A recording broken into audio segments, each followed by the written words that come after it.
Americans. We know from anecdotal evidence and experience that this is not true, but we were wondering if you could address that argument with data. Sure. Uh, well, it's hard to get a lot of good data on this, but there is some good data. Uh, Last year, the Department of Homeland Security put out information for New York State on the percent of basically the number of illegal aliens incarcerated in the state there. And if you divide it by the number of people in the prisons and jail systems there, you get about 14% of the incarcerated population were illegal aliens. Now that's very unlikely. That's very unlikely to include everybody. New York did not assist the Department of Homeland Security in documenting those things, so they probably missed people. On top of that, many times when illegal aliens are brought in to be charged with crimes or when they're convicted of crimes, they can be picked up by ICE at that point and deported. And so they don't make it into the jail or the prison populations. And so, but even that 14% is about 3.5 times the highest estimated rates of illegals in the general population there. So they're way overrepresented. The problem is the data that most people rely on, the Cato Institute or other places, they're basically several types of data. One type of data is many sources tend to mix together legal and illegal immigrants. And I think the data shows that legal immigrants tend to commit crimes at a low rate, whereas illegal immigrants commit it at a high rate. And if you mix those two together, you miss that. But there are two other sources of data that's often relied on, and there are problems with both of them. One of them is the American Community Survey, which is done by the census. And this will survey both people inside and outside of prisons and jails. And the problem is that people are asked, are you in the country, are you an American citizen or not? And illegals, I think people who look at that data know that they will underestimate, be not willing to be forward with whether they're in the country legally or not. But the problem is that that's not just true for everybody. It may be particularly true for those that are incarcerated. They may have additional reasons because they may know that if they're identified as being illegal, they can be deported at that point. And so there's a real problem with relying on self-reporting there, but that's one source that a lot of different groups tend to use. The other source is from Texas. And Texas is similar to New York, but there's one huge difference, and that is Texas has been much more cooperative for a much longer period of time with the federal government to identify illegal aliens so that they can be deported. And so many illegal aliens who may be charged with a crime can be picked up by ICE at that point and never make it into the prison system, or when they're convicted, they can be deported, or even once they're in prison, they can be turned over to the federal government and deported at that point. And so relying on either the American Community Survey or the data from Texas will likely dramatically underestimate the share of illegals in the criminal population. But I think there's one other point just to point out, and that is, we had this record inflow of illegal immigrants into the country during the Biden administration. We know of about 12.8 million people. That basically counts three groups of illegal aliens: those that voluntarily turned themselves into the border, those who were caught, and those so-called gotaways, people that we saw coming across the border but we didn't catch. It doesn't include the people that we didn't see coming across the border, and we don't know how many millions could be in there. The problem is that about 2/3 of Border Patrol agents were pulled off of their job monitoring the border during the Biden administration. Instead, were used to go and handle the influx of illegals who were turning themselves in at the border. and about 30% of the passive monitoring equipment was broken and was not fixed during the Biden administration. So we had huge portions of the border that weren't being monitored. And so here's the problem, and that is, and I don't think it's a coincidence, that while we have this record influx of illegal aliens, at the same time we had a record increase in violent crime. There are two measures of crime. One is crimes reported to the FBI, and those, but the problem is we know most crimes aren't reported to the police, and only about 40% of violent crimes, only about 30% of property crimes are reported to the police. And so what the federal government does is, through the Bureau of Justice Statistics, they have a truly massive survey about 240,000 people each year to try to get a measure of both reported and unreported crime. During the 4 years of the Biden administration, at the same time we had this record increase in illegal aliens coming in, we had a 59% increase in felony violent crime. We've never seen anything even remotely similar to that since they started recording the data over 53 years ago. My own guess is that when the data for 2025 comes out in September, we'll see a big drop in violent crime. We've been seeing record drops in murder last year. It's continued falling this year. And my guess is we'll see a very large drop in overall violent crime. So to me, it's not a coincidence that we had this record increase in illegal aliens coming into this country. We saw a record increase in violent crime. And when Trump has sealed the border and been deporting criminal illegal aliens, we see this big drop in violent crime.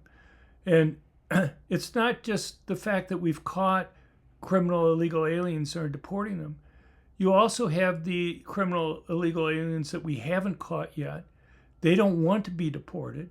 How do they keep from getting deported? Well, they keep from being deported by staying off of police radar.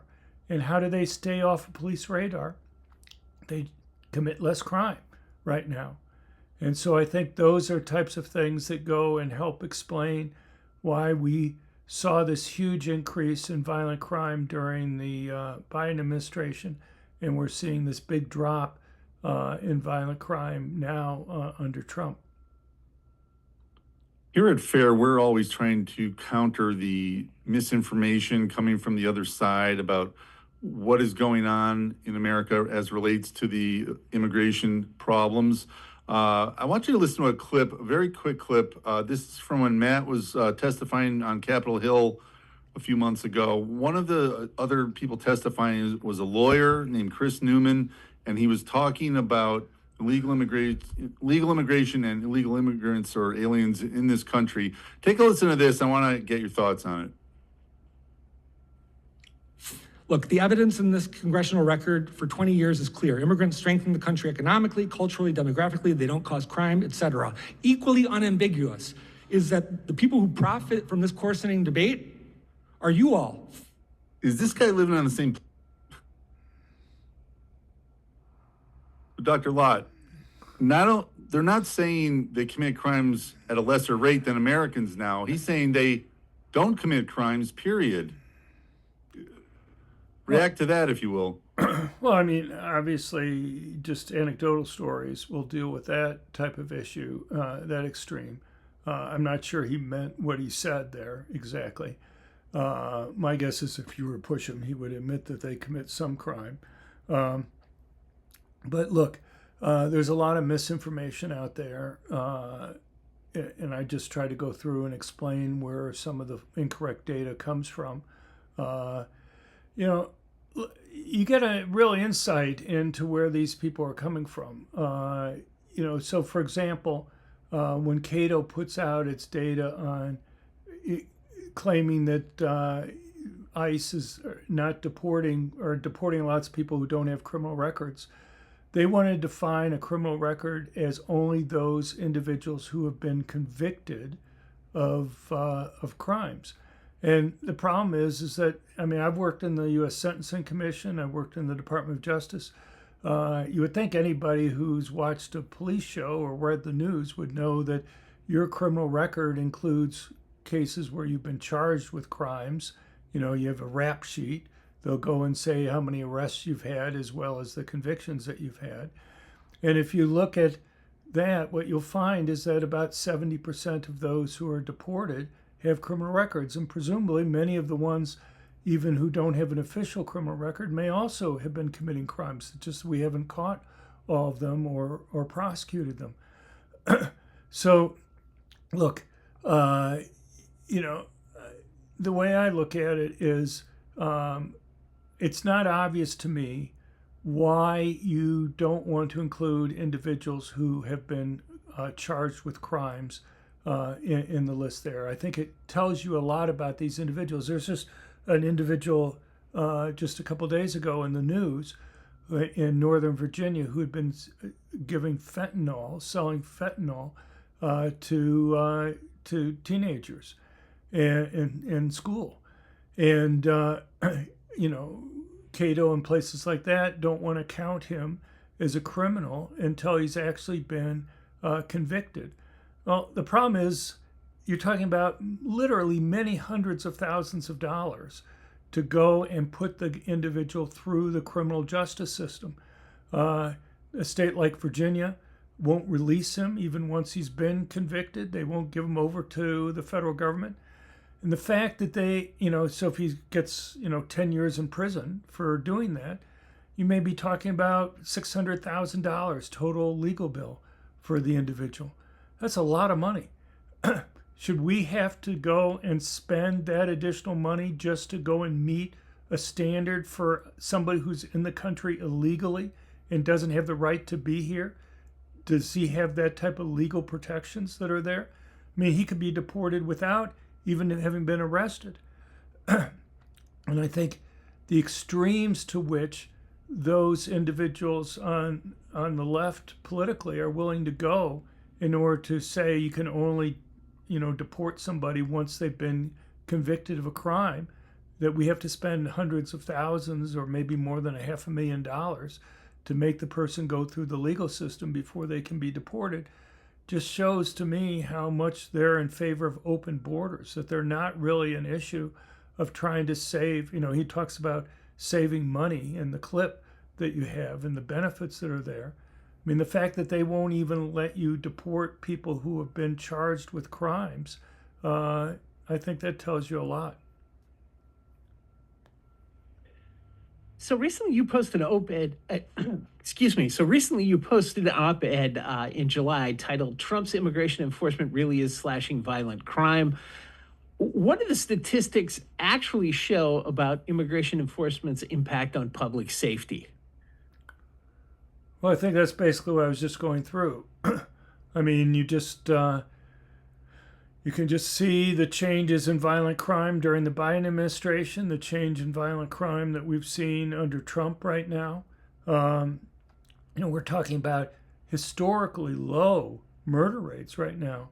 Not only did we have the drop in murder last year, the FBI recently just came out with its numbers for last year of 4.1 per 100,000 people. At the end of the Biden administration, it was about 5 per 100,000. So that's a huge drop. It's continued dropping. There's data that came out from a police chief association that indicated for the first 6 months of this year, murder rates down another 17% or so. So, I mean, are we talking about a murder rate at an annual rate of about 3.3 per 100,000? I mean, we've never seen anything even remotely similar to this in the 125 years that the federal government's been collecting this type of data. Those are a lot of lives that are saved as a result of having that change there. And, there are lots of things that are going on. It's just not dealing with illegal immigrants. The FBI has arrested twice as many people last year as they did in 2024. You have U.S. attorneys around the country who are much more actively prosecuting criminals. You look at someplace like D.C., which is different because the U.S. attorney there, all these U.S. attorneys are appointed by the president, but the U.S. attorney there is responsible for all adult crime. That's not true in the rest of the country, but under the Biden administration, the U.S. attorney, who was appointed by Biden, refused to bring criminal charges against 67% of the people who were arrested by police. Under the Trump administration, that's fallen from 67% to 4%. Okay, and not only are they going after the 96% there who are being charged with crimes, but they're going after the ones that they are charging with more serious penalties than were occurring under the Biden administration. The point is that if you want to reduce crime, it's not rocket science. You have to make it riskier for criminals to go and commit crime, and that's higher arrest rates, higher conviction rates, deporting criminal illegal aliens, making it risky for criminal illegal aliens to go and commit crime. Also, things like making it easier for people to go and defend themselves. We do a survey every year or so on the rate that people are carrying concealed handguns. In the last year and a half, there's been about a 5 percentage point increase in the rate that people, law-abiding citizens, are carrying concealed handguns for protection, a 5.8 percentage point increase. That's a huge change. And so I think all those things, all those factors help reduce crime. Now, the interesting thing to me is that I'll at least say Democrats are very consistent in their views. They don't want to make it risky for criminals to go and commit crimes with higher arrest rates or higher conviction rates. They don't want to make it risky for criminal illegal aliens to go and commit crimes. So even ones who have committed crimes in their cities, they won't help get deported. Even when they're released from jails or prisons, they won't alert ICE to the fact that these criminals are being released back into the general population. And at the same time, they don't want to make it so victims are able to go and defend themselves with guns. So, at least I'll say they're consistent across the board. We have heard rhetoric from Democrats over many years that is very hostile to law enforcement, to immigration enforcement. Now there's this DSA faction within the Democrats, and they are going one step further. They're talking about abolish police, abolish ICE. Do you view any of those as serious positions, and what would our society look like if they got their way? I mean, I think the answer that I just gave fits into that. But look, the interesting thing to me is it's just not a few crazy voices that are there. They had a resolution in Congress that was put forward to go and oppose defunding the police. Didn't even say oppose completely defunding the police or abolish it, like what you were just saying, but just said oppose defunding the police. And 61 Democrats voted against that resolution. There was a group of moderate Democrats in the House who recently put together a letter. We have it up on our website at crimeresearch.org, saying that they support law enforcement, and they think that you need to go and arrest criminals. They got 15 members of the House, 15 Democrats to sign that letter. I mean, it also did things like say we support capitalism over socialism and stuff. But, the problem is that you have a large percentage of Democrats who agree with the type of extreme views you were just saying. They had a resolution, or maybe this was a bill, about funding ICE. And the majority of Democrats in the House, over 100, voted to basically defund ICE. When you add those together with others who basically refused to vote, you have a majority of Democrats who either wanted to fund them or are unwilling to take a stand. That's kind of amazing to me that it's just not the extreme views, because the DSA they want to abolish police, they want to abolish prisons, they want to abolish ICE. Abolish ICE is kind of a mainstream view now among Democrats, and they want to abolish the borders, which is pretty much what we had the policy being officially under the Biden administration. So, what do you think is driving this sort of general discontent with law enforcement? I mean, this is not just aimed at ICE, it's abolish the police, abolish the prisons. These are things that have been common features of American life since the founding of the Republic. Why do you think suddenly the Democratic Socialists have decided we need to get rid of them all? Well, as I say, I think this is something that's broader than Democratic Socialists. I think this is something that, I've debated Democrats for decades about things like allowing law-abiding citizens to be able to have guns for protection. I've debated them on policing. They, for a long period of time, haven't thought that police are particularly important in terms of reducing crime. You just see the statements that were being made when Trump federalized law enforcement in Washington, D.C. You had Democratic governors like Wes Moore saying that it wasn't going to help, that he was just putting police into D.C. because of racism. I look at that and I see the huge drop in murder rates that they've had. If you compare it before federalization last year to now, there's been something like an 80% drop in murders that have occurred. The latest data I had was, I think, from like 2021 or so, indicating that about 96% of those who were murdered in DC were blacks. Whose lives do you think you're saving? It's pretty clear whose lives you're saving. It's a lot of black lives that you're saving with that huge reduction in murders that are there. But as far as I know, Governor Wes Moore is kind of considered, a mainstream Democrat by any measure that's there. So, Democrats across the board opposed the policy that Trump had with federalization, both there and in Memphis. And you had similar reductions, huge reductions in violent crime and murder in Memphis.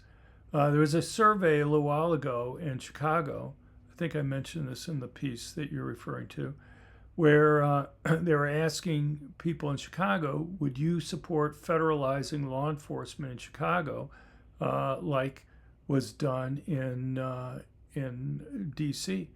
Blacks and Hispanics supported it. The people who were opposed to it were basically white liberals.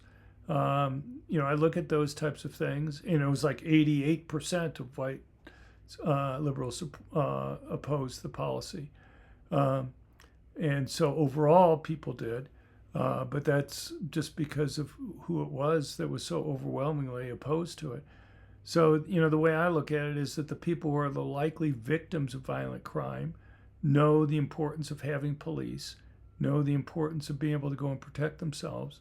The people who are isolated from that and don't have to worry about the consequences of their policies, can live in an ivory tower and oppose those things. Anything else? Okay. Dr. Lott, where can people read more of your work or hear what you're up to? Well, they go to our website at crimeresearch.org. Crimeresearch.org has all the pieces that we're talking about are there. Okay. Dr. John Lott, Jr., thank you so much for your time. Well, thanks for having me on. you. I appreciate it.